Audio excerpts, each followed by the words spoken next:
Hi, everyone.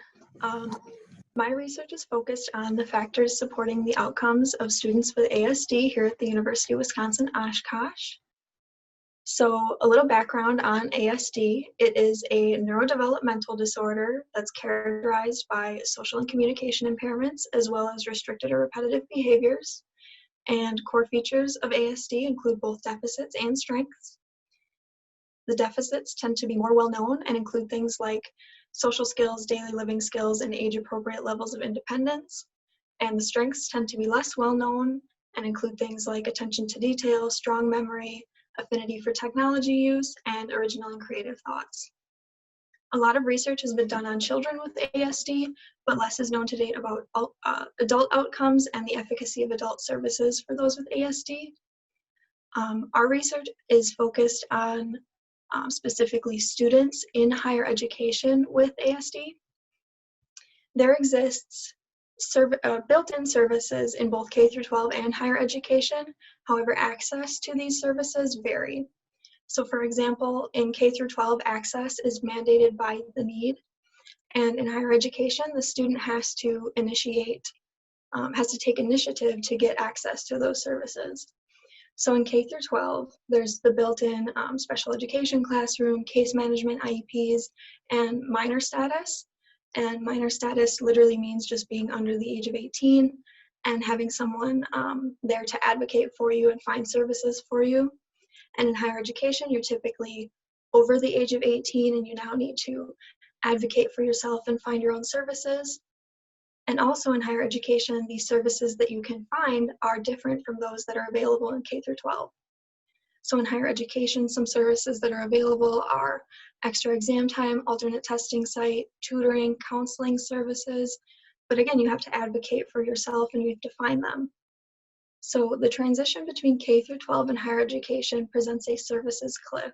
And that literally means that there's a level of discrepancy between the services offered. So based on all this information, we designed our study and we came up with 4 different hypotheses. The first one is students with ASD have a significantly lower graduation rate than neurotypical peers. The second is students with ASD have a greater rate of repeating classes that require abstract thought, public speaking, and critical thinking. The third, available campus services are insufficient in attending to the needs of students with ASD based on student outcomes. And the fourth, home life and parent intervention provide a structure that dorm life cannot. Therefore, those with ASD that reside at home are more likely to have better retention and graduation rates. Advanced slide. Our design and sample, we got de-identified data through the UWO Oshkosh Accessibility Center, and data was provided for 19 undergraduate students and 1 graduate student. Data was collected for 6 years from fall of 2014 to spring of 2020. And we used a quantitative approach and looked at both descriptive statistics and correlations in SPSS. We were able to look at 18 variables that fell into 4 broad categories.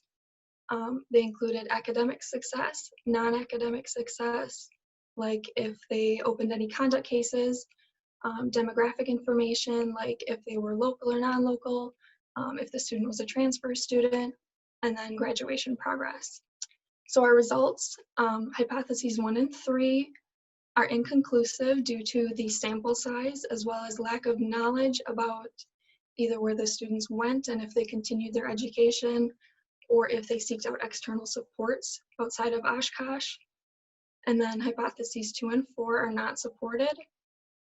Specifically, hypothesis 2, we were only able to look at 1 class that fell into the abstract thinking requirement, and only 1 student ended up failing. But we do, however, have an unexpected finding, is that the students with ASD who transferred to UW Oshkosh had a significantly higher graduation rate.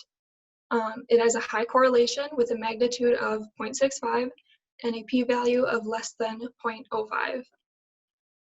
This is significant because not only is there a gap in research on students with ASD in higher education, but no one has systematically examined what role the transfer status plays on this outcome, or plays on the outcomes of this population. While on one hand, these results may not transfer outside of this study, On the other hand, these may suggest that students with ASD are more likely to persist in their higher education. Our limitations and implications. The data from spring of 2020 may be an outlier due to the COVID-19 pandemic and classes going fully online.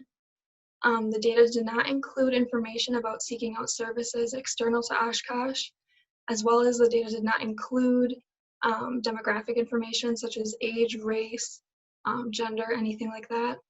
The sample is just made up of students with ASD that was referred to the dean's office, and they're typically non-voluntary referrals.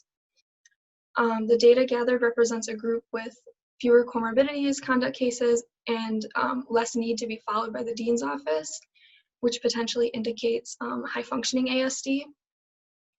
Future studies should focus on larger sample sizes across multiple institution types in higher education. Students with ASD should be tracked over the full scope of their post-secondary education, and a variety of identifying factors should be considered. I'd like to acknowledge Kirsten from the UW Oshkosh Dean of Students Office, who was the source of our data. Dr. Aggie Haney was my mentor, and the UW Oshkosh McNair program. Thank you for listening.